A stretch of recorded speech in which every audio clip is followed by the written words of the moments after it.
சிறைச்சாலை 24 அறை. உயரமான சிறை. அதுல ஒரு பெண் ஒரு ஆண். பெயர் பெருமாள். ஜமீன். ஒரு பெரிய மேஜை. சாப்பாட்டு நேரம்.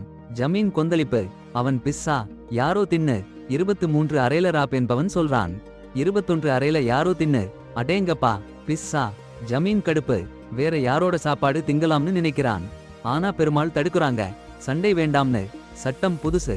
ஒவ்வொருத்தரும் ஒரு சாப்பாடு ஒரு சாமானு எடுத்துக்கணும். ஜமீன் பிஸ்ஸா லைட்டர். பெருமாள் கோழி. சட்டம் தெளிவா.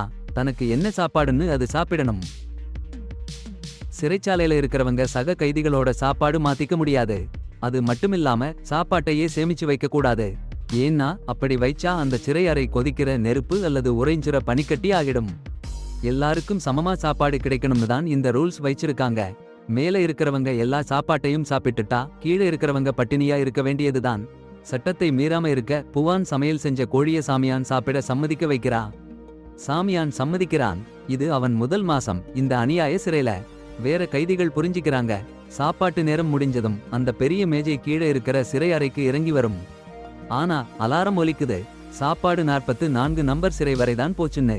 அந்த சிறை கைதிகள் எல்லாத்தையும் சாப்பிட்டுட்டாங்க. நாளைக்கு சாப்பாட்டுக்காக பெரிய தகராறு ஆகும்னு ஒரு கைதி எச்சரிக்கிறான். சிறைச்சாலையில பசித்த கொள்ளைக்கார கைதிகள் அளவுக்கு அதிகமா சாப்பாடு எடுத்துக்கிட்டாங்க. அடுத்த நாள் சாப்பாட்டு நேரம். மேல தளங்கள்ல ஒரு கலவரம். ஒரு கொள்ளைக்காரன் சாப்பாட்டை அள்ளிக்கிட்டு போறான். பல கைதிகள் அவனை அடக்க போராடுறாங்க. 23வது அறைக்கு மேல பெரிய மேஜை வந்தது. ராப் அவன் கூட்டுவாசிக்கிட்ட பான் ஜிடான் 2 பேரையும் ரெடி பண்ணுங்கன்னு சொல்றான். கொள்ளைக்காரனை அடக்க முடியலன்னா பான் ஜிடான் தான் கவனிச்சுக்கணும். கலவரம் பாக்குறதுல பான் படுக்கையோட சட்டைய ஒரு ஆயுதமா வெட்டி எடுக்கிறான். மேல தளத்துல கலவரம் நடக்குது. ஜிடான் அவனோட பிச்சா போச்சுன்னு சொல்லிட்டு யாரையும் போராட வேண்டாம்னு சொல்றான். ஆனா போர் தவிர்க்க முடியாது. மேஜை அவங்க தளத்துக்கு வருது. ராப் கொள்ளைக்காரனோட போராடுறான். கொள்ளைக்காரன் சரணாகதி அடையல. கொஞ்சம் பாடுபட்டா கொள்ளைக்காரனை அடக்கிட்டாங்க. ஆனா ராப் சொந்த கூட்டுவாசி தீயில சாம்பலா போனான். 23வது அறை தரையில சாப்பாடு கொட்டின துக்கத்துல. சம்பவம் முடிஞ்ச உடனே ராப் அந்த கைதியை பிடிச்சிட்டு பெயின் பாபின்னு ஒருத்தரை பார்க்க போனான். அவன்தான் மாஸ்டர். அட போங்கடா. அந்த குற்றவாளியை நீதிக்கு கொண்டு போகணும்னு தீர்மானிச்சான். ஆனா அந்த மாஸ்டர் தான் சிறைச்சாலையில சாப்பாடு வழங்குறதுக்கு உள்ள விதிகளை போட்டவன். அப்புறம் என்ன ஆச்சுன்னா பாருங்க. அடுத்த நாள் சாப்பாட்டு நேரத்துல ஜைடன் கோவப்பட்டான். ராப் சாப்பாட்டுல கொஞ்சத்தை தூக்கி போட்டான். சாப்பிடலாம்னா இருந்தாலும் கூட ராப் சொன்னான் இது சாப்பிடாம போன கைதிகளுடையதுன்னு. அப்புறம் ராப்புவான் ஜாமியன் கிட்ட எல்லாருக்கும் நல்லதுன்னா விதிப்படி நடந்துக்கணும்னு சொன்னான். அப்புறம் என்ன ஆச்சுன்னா பாருங்க. புவான் ஜாமியன் சரியா இருக்குன்னு ஒத்துக்கிட்டாங்க. அவங்க தட்டில இல்லாததை எடுத்து சாப்பிட மாட்டாங்கன்னு சொன்னாங்க. நாளுக்கு நாள் எந்த பிரச்சனையும் இல்லாம அவங்க தங்களுக்கு கிடைச்சதை மட்டும் சாப்பிட்டாங்க. ஒருத்தரையும் திண்டாடி உதவி பண்ணிக்கிட்டாங்க. சாப்பாட்டையும் பகிர்ந்து சாப்பிட்டாங்க. கைதிகள் எல்லாரும் ஒத்துழைச்சதுனால எல்லாம் சரியாயிடுச்சு. சாப்பாடு வழங்கல் அந்த மாதம் 175வது அறை வரைக்கும் போய் சேர்ந்துச்சு. அப்போ கைதிகள் ஐயோ பாக்கியம் நினைச்சாங்க. ஆனா அது ஒரு மாதம்தான். அடுத்த மாசம் அறை மாற்றம். 180வது அறை. ஏண்டா இதுன்னு பதட்டம். கடந்த மாசம் 175 லதான் சாப்பாடு நின்னுச்சுன்னு தெரிஞ்சிச்சு. எதிர்பார்த்தபடியே சாப்பாட்டு தட்டு வந்தப்போ எல்லாமே காணோம். அவங்க சாப்பாடு கூட மேல அறைகாரங்க கொள்ளையடிச்சிட்டாங்க. நாட்கள் கடந்தது. சாப்பிடாம ஜான் உடம்பு சரியில்லாம போச்சு. ரொம்ப சீரியஸா என் சாப்பிடலன்னாலும் அவள் கூட படுத்திருக்கிற கைதியை அன்புல கவனிச்சா. ஆனா ஜான் இனி உயிருடன் இருக்க முடியாதுன்னு நினைச்சிட்டான்.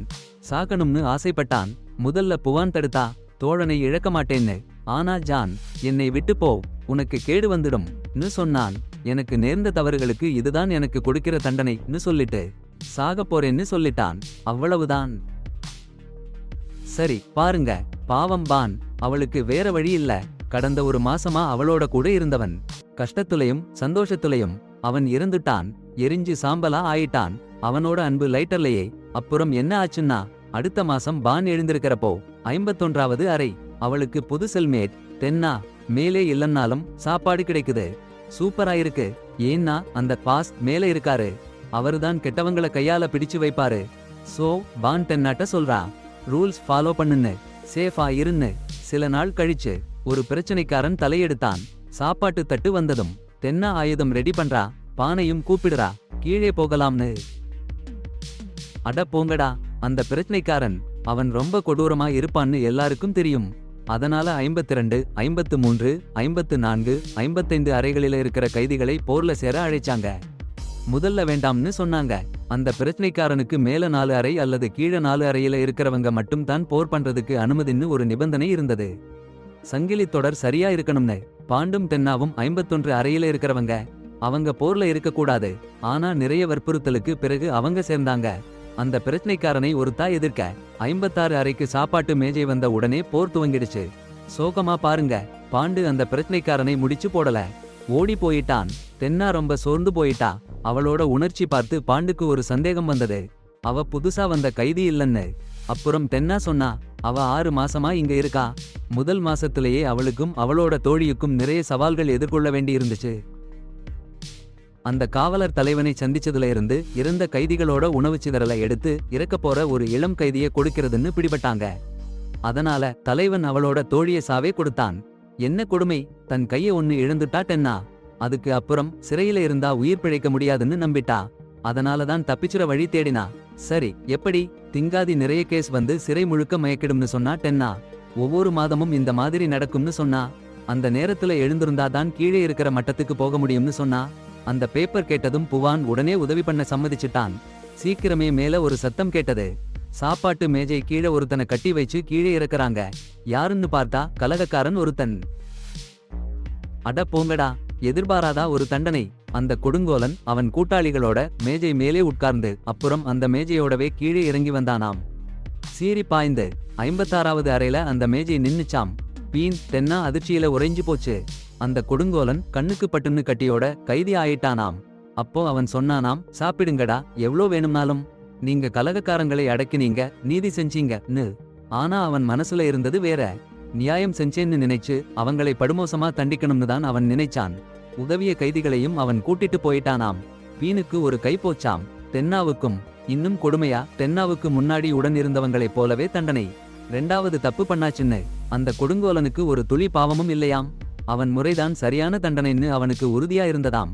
அவன் தோல்வியில அப்போதான் ஒரு கைதி சொன்னானாம், பீனும் தென்னாவும் திட்டம் போட்டு சிறையிலிருந்து தப்பிச்சுட்டாங்கன்னு கேட்டவுடனே அந்த தலைவன் ரொம்ப கோபமாயிட்டான். உடனே அவன் கூட்டாளிங்களை அவங்களை சாகடிக்க சொல்லிட்டான். அவங்களை அப்படியே கொடுமையா துன்புறுத்திக்கிட்டு இருந்தாங்க. அந்த காட்சியை பார்த்துட்டு அந்த தலைவன் அமைதியா ஒரு அசைவும் இல்லாம நின்னுட்டு பார்த்தான். ஒரு மாசத்துக்கு அப்புறம் அந்த பயங்கரமான சம்பவத்திலே இருந்து உயிர் தப்பிச்சு வான் ஒரு புது சிறையறையில எழுந்தா. இந்த முறை அவ 72 நம்பர் அறையில இருந்தா. அங்கே ஒரு முதியவன் இருந்தான், மாசி. அவங்க யாரோ பழைய அறிமுகம் மாதிரி இருந்தாங்க. சாப்பாட்டு தட்டு அவங்க மாடிக்கு வந்தப்போ ட்ராக்கோட அலட்சியமான சாப்பாட்டு பழக்கத்தை பான் பார்த்தா. யாருடையதுன்னு பார்க்காம அவன் அள்ளி சாப்பிட்டான். அதனால பான் நினைச்சுக்கிட்டா மாசி புது சிறைவாசி, சிறை சட்டம் என்னன்னு அவனுக்கு தெரியாதுன்னு. மறுபக்கம் தென்னாவுக்கு கொடுத்த வாக்குறுதியை நினைச்சுக்கிட்டே பான் அந்த தலைவனையும் அவன் கூட்டாளிகளையும் மறுபடியும் சந்திக்க முடிவு பண்ணா. ட்ராக்கோட அந்த ஒரு விதியையும் மீறும் தைரியத்தை பார்த்து பான் ரொம்ப ஆச்சரியப்பட்டா. அவனை தன் வேலையில சேர்த்துக்க அழைச்சா. எதிர்பார்த்த மாதிரிதான் ட்ராஃப். சரி, உடனே ஒத்துக்கொண்டாங்க. அவங்க உள்ள நோக்கம் என்னன்னு கேள்வி கேட்காம. எத்தனை பேர் இருக்காங்கன்னு பார்த்தா அப்பாவிங்களுக்கு எதிரிகள் அதிகம்னு தெரிஞ்சிச்சு. பான் மறுபடியும் சிறைச்சாலையில இருக்கிற வேற யாரையாவது கூப்பிட்டு போர் பண்ண சொல்ல முயற்சி பண்ணான். சில சிறைவாசிகள் சிறைச்சாலை விதிமுறைகளை வெறுத்தாங்க. அவங்களுக்கு சுதந்திரம் இல்லைன்னு கோவிச்சுக்கிட்டாங்க. அடுத்த நாள் சிறைவாசிகள் ஆழ்ந்த உறக்கத்துல இருந்தப்போ மேல இருந்து சாமான்கள் விழற சத்தம் கேட்டது. அதிர்ச்சி ஏன் தெரியுமா? அந்த சிறை காவலன் அவன் பின்தொடர்ந்தவங்களோட சாப்பாட்டு மேடையில இறங்கி வந்தாங்க. சாப்பாடு எல்லாத்தையும் விட்டாங்க. பான் மற்றும் எதிர்ப்பு காட்டின சிறைவாசிகளை பசியால பலவீனமாக்க நினைச்சு சாப்பாட்டையே விட்டுட்டாங்க. முதல்ல சிறைவாசிகள் சரணடைய நினைச்சாங்க. ஒரு மாசம் சாப்பாடு இல்லன்னா என்ன ஆகும்னு பயந்தாங்க. ஆனா திராஜி ஒரு அற்புதமான டியா சொன்னான். சாப்பாடு இல்லன்னா அந்த காவலன் கூட்டத்தோட உடம்பை சாப்பிடலாம். அடேங்கப்பா, திராஜியோட அந்த அதிர்ச்சி கருத்து. உடனே சிறைச்சாலை ஆட்கள் தீரா ஆவேசத்தோட திரும்பி எழுந்தாங்க. கடைசி வரை போராடணும்னு முடிவு பண்ணிட்டாங்க. ஜெயிச்சுதான் ஆகணும், வயிறு நிறைய சாப்பிடணும், சாப்பாட்டுக்காக எது வேணாலும் பண்ணுவாங்கன்னு சத்தியம் பண்ணிட்டாங்க. திராஜி சொன்ன மாதிரி மனிதம் மறந்து சாப்பிடவும் ரெடி ஆயிட்டாங்க. அடுத்த நாள் அதிபதி அவன் கூட்டாளிகளோட எதிர்த்தாக்குதல் ஆரம்பிச்சான். கைதிகள் ஒருவரை ஒருவர் சாப்பிட ஆரம்பிச்சுட்டாங்கன்னு கேள்விப்பட்டதும் கொலைவெறி பிடிச்ச மாதிரி தாக்க ஆரம்பிச்சான். இரத்தக்களரி சண்டை. எல்லாரும் கண்மூடித்தனமா தாக்கிக்கிட்டே இருந்தாங்க. பயங்கரமான கொலைவெறியில கடைசி வரை போராடினாங்க. கைதிகளும் அதிபதியோட கூட்டாளிகளும் ஒவ்வொருத்தரா விழுந்தாங்க. கடைசியா பூன், திராஜி, அதிபதி மட்டும்தான் உயிரோட இருந்தாங்க. ஆனா அதிபதி கொஞ்சம் கூட போராட முடியாத அளவுக்கு உடம்பு கெட்டு போயிட்டான். பூனும் திராஜியும் உடனே அதிபதியை கொன்னுட்டாங்க. கொலை முடிஞ்சதும் பூம் சிறையிலிருந்து தப்பிக்க முடிவு பண்ணா. உதவி பண்ணின நன்றியா திராஜிய கூட போக சொன்னா. ஆனா அட போங்கடா, சர்ப்ரைஸ். திராஜி ஓட்டலை விட்டு போக மறுத்துட்டான். அந்த குகையிலேயே அவனுக்கு கிடைச்ச புது விடுதலைன்னு சொல்லி சந்தோஷமா இருக்கான். அப்புறம்தான் பாருங்க, பின்னு என்னையோ சாப்பிட்டுட்டு சாகும் நிலைமைக்கு போச்சு. ஆனால் உண்மையிலேயே அது அவளோட தப்பிச்சு வர்றா திட்டத்துல ஒரு பகுதி. தென்னாவ சொன்ன தகவலுக்கு பின்னாடி இது இருக்கு. கொலைவெறி முடிஞ்ச பிறகு சடலங்களை அள்ளி கீழ்த்தளத்துக்கு கொண்டு போறப்போ சடலமா நடிச்சு தப்பிச்சிடலாம்னு தான் பின் திட்டம் போட்டா. காவல்காரங்க கண்ணுல படாம போயிடலாம்னு. ஆனா பாருங்க, கடைசி சிறை அறைக்கு போனா 333வது அறை. அங்க ஒரு குழந்தையை காவல்காரங்க கொண்டு போய் வைக்கிறத பார்த்தா. உடனே பின் படுக்கைக்கு கீழே மறைஞ்சிட்டா. காவல்காரங்க போன பிறகுதான் வெளியே வந்தா.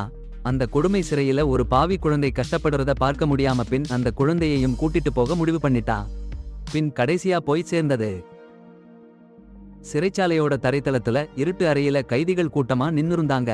ஒருத்தன் சொன்னான், அந்த பையன் மேலே போகணும், ஆனா பின் அங்கேயே இருக்கலாம், அவள் பயணம் முடிஞ்சிடுச்சுன்னு. ஆரம்பத்துல பையனை விட்டுட்டு போக மனமில்லாம இருந்தா பின் அப்புறம் கனவுல ஜியாடின் தென்னோ இருட்டறையில அவளோட இருக்கிறத பார்த்தாச்சு.